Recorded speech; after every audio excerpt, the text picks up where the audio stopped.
오늘 우리에게 주신 하나님 말씀은 예레미야 22장 13절에서 16절입니다. 구약성경 예레미야 22장 13절에서 16절 1084페이지에서 5페이지까지 있습니다. 13절에서 16절 우리 함께 같이 읽겠습니다. 시작.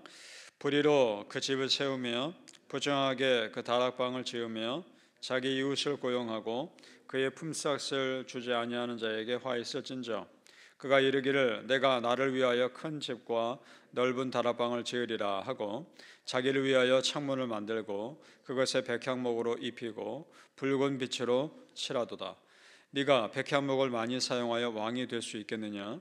네 아버지가 먹거나 마시지 아니하였으며 정의와 공의를 행하지 아니하였느냐? 그때 그가 형통하였었느니라. 그는 가난한 자와 궁핍한 자를 변호하고 형통하였나니 이것이 나를 알미 아니냐? 여호와의 말씀이니라. 아멘. 오늘 새벽 예배하신 하나님의 은혜가 우리 성도님들께 함께 하시기를 예수님 이름으로 축복합니다. 아멘.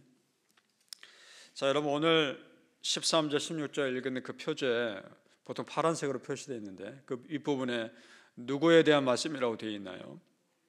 여호야김에 대해 말하는 것이라고 되어 있습니다. 여호야김 왕에 대한 내용입니다.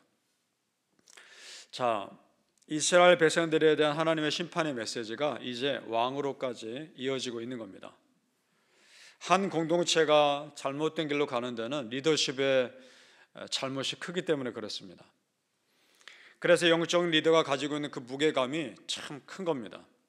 본인이 원하든 원치 않든 공동체에 미치는 영향력이 크기 때문입니다.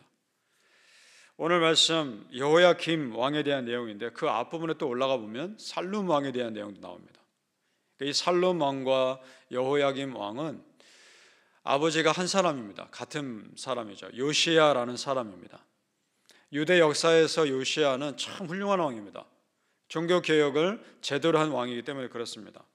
그런데 그 아들들이 아버지의 신실함을 담지 못합니다. 특별히 그 아들 여호야김 왕에 대해서 오늘 자세히 기록하고 있고 책망하는 내용이 나옵니다. 14절을 제가 다시 읽겠습니다. 그가 이르기를 내가 나를 위하여 큰 집과 넓은 다락방을 지으리라 하고 자기를 위하여 창문을 만들고 그것에 백향목으로 입히고 붉은 빛을 칠하도다. 이 말은 여호야김 왕이 자기 집, 왕궁을 아주 화려하게 꾸미는 것을 말하고 있는 겁니다. 지금 보세요. 이스라엘 백성들의 영적 상태는 무너져 가고 있습니다. 그리고 그 나라는 언제 이방 나라에 의해 침략당할지 모르는 위기 상태에 있습니다. 그런데 왕이라고 하는 자가 자기 왕궁을 호화롭게 꾸미는 데만 관심을 가지고 있습니다. 한마디로 왕의 자격이 없는 겁니다. 지금 여호야김에게 주신 하나님의 권한과 책임은 이스라엘 백성들 하나님 나라로 세우라고 주신 것이지 자기 삶만 풍요롭게 하라고 주신 것이 아닙니다. 성도님들, 하나님께서 나에게 무언가를 맡기셨을 때는 공동체의 유익을 위해 쓰라고 주신 겁니다. 나만을 위해서 쓰라고 주신 것이 아닙니다. 우리 고린도전서에 보면 사랑장이 13장이죠. 고린도전서 13장. 그 다음 장이 은사장입니다. 은사에 대한 내용이 쭉 나오는데 하나님께서 우리에게 은사를 주셨을 때 어떻게 쓰라고 주신지가 나옵니다. 고린도전서 14장 26절에 이런 말씀이 있습니다. 그런지 형제들아 어찌할까? 너희가 모일 때 가르치는 말씀도 있으며 계시도 있으며 방언도 있으며 통역함도 있나니 모든 것을 덕을 세우기 위하여 하라. 아멘. 공동체의 덕을 세우기 위해 은사를 쓰라는 겁니다. 하나님께서 유다 왕들에게 하나님 나라를 세우도록 사명을 주셨는데 그 사명을 지키지 못하니까 거두가시는 겁니다.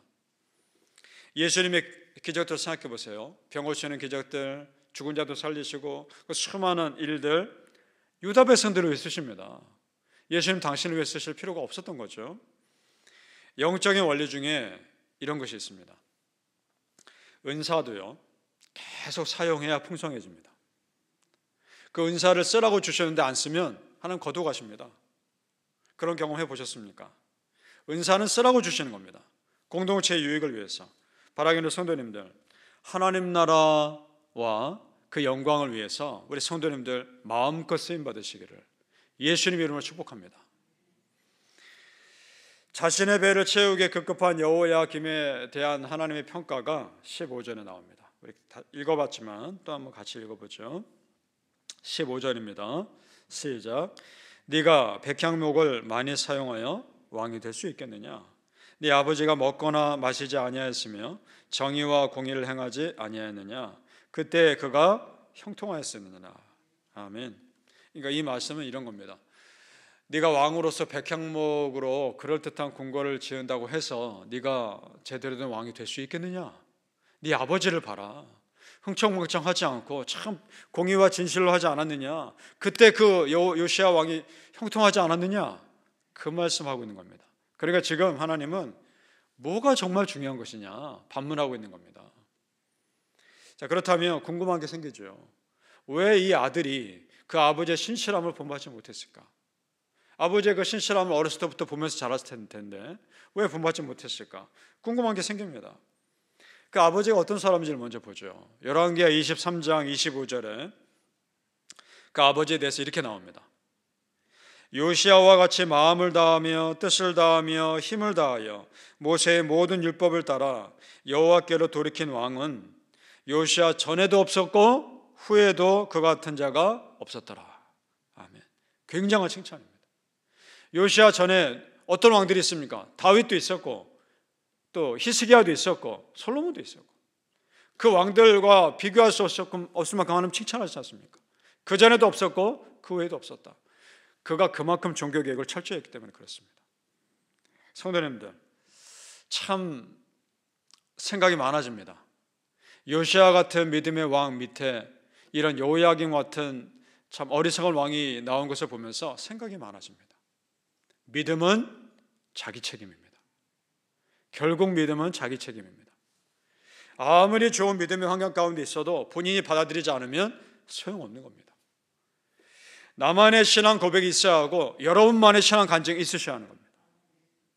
내 부모가 아무리 믿음이 좋아도 내가 신앙 간증이 없으면 안 되는 겁니다. 성경에 보면 지금의 경우처럼 아버지의 믿음이 훌륭한데도 아들의 믿음이 좋지 않은 사람이 있는가 하면 아버지의 믿음이 좋지 않은데 아들의 믿음이 훌륭한 사람도 있습니다. 믿음은 자기가 세우는 겁니다. 자기 책임입니다. 결국 자신의 믿음으로 하나님 앞에 서는 겁니다. 이것이 어떻게 보면 공정한 겁니다. 따라서 성도님들 우리가 다음 세대를 위해 기도할 것이 있습니다. 어떤 기도를 해야 되느냐? 하나님 그들의 믿음으로 서게 해 주옵소서 기도하셔야 합니다. 그러기 위해서 우리가 먼저 요시야처럼 훌륭한 믿음의 부모로서의 본을 보여야 하는 것이 먼저이고 우리의 믿음을 우리 자녀들이 본받는 것이 그 다음입니다. 사랑하는 성도님들 믿음의 명문가를 꿈꾸시며 하나님 나라와 그 영광을 위해 쓰임받는 그런 믿음의 가정들 다 되시길 예수님 이름으로 축복합니다. 아멘. 영적 리더의 진정한 권위는 여호야김처럼 스스로 자기를 높이는 데서 나오지 않습니다. 그럼 어디서 나오는가? 그 사람이 얼마나 하나님과 가까운가에서 나오는 겁니다. 모세를 생각해 보십시오. 광야에서 모세의 영적 권위는 절대적이었습니다. 물론 그런 모세에게 도전하는 사람도 물론 있었지만 모세가 하나님의 사람이라는 것에 대해서는 누구도 의심하지 않았습니다. 그만큼 그가 하나님과 가까이 있는 것을 다 똑똑히 보았으니까. 하루는 이런 날도 있었습니다. 모세가 십계명을 받으러 산에 올라갔다가 십계명 가지고 산에 내려오는데 얼굴에 광채가 빛났다고 되어 있습니다. 그래서 가까이 하기를 두려워했다라고 성경에 기록되어 있습니다. 성도님들 내가 나를 높이지 않아도 하나님께서 나를 높여주시는 영적 권위가 있는 겁니다. 그러니까 하나님과 가까이 함이 세상이 나를 함부로 할 수 없는 힘이 되는 겁니다. 믿습니까? 하나님은 그 아버지 요시야에 대해서 말하면서 특별하게 이런 말씀하십니다. 16절을 같이 읽어보죠. 진정한 형통함이 어디서 나오는가에 대해서 말씀합니다. 16절 시작. 그는 가난한 자와 궁핍한 자를 변호하고 형통하였나니 이것이 나를 알미 아니냐 여호와의 말씀이니라. 아멘. 진정으로 형통한 삶의 기준이 하나님을 아는 것이라는 겁니다. 하나님을 알면 하나님 닮아가게 돼 있습니다. 그래서 지금 요시야 왕이 이런 신실한 삶을 살아갔던 겁니다. 그것이 형통한 거 아니냐라고 말하고 있는 겁니다. 여기서 주목할 부분이 바로 형통하였나니라는 말인 겁니다. 그러니까 성도님들, 큰 집을 짓는 것이 형통함의 기준이 아닙니다. 세상의 부유함이 형통함의 기준이 아닙니다. 하나님을 아는 것이 형통함의 기준인 겁니다. 하나님을 가까이 하는 것이 형통함의 기준인 겁니다. 진정한 형통함을 그렇게 누리시기를 축복합니다. 우리가 진정으로 그래서 사모해야 할 것은 하나님을 아는 부유함입니다. 하나님을 아는데 더 열심을 내는 거룩한 갈망입니다. 그런 사모함이 있으셔야 합니다. 그것이 나를 진정으로 형통하게 해주기 때문입니다. 그래서 잠언 22장 1절에 이런 말씀이 있습니다. 많은 재물보다 명예를 택할 것이요 은이나 금보다 은총을 더욱 택할 것이니라. 아멘.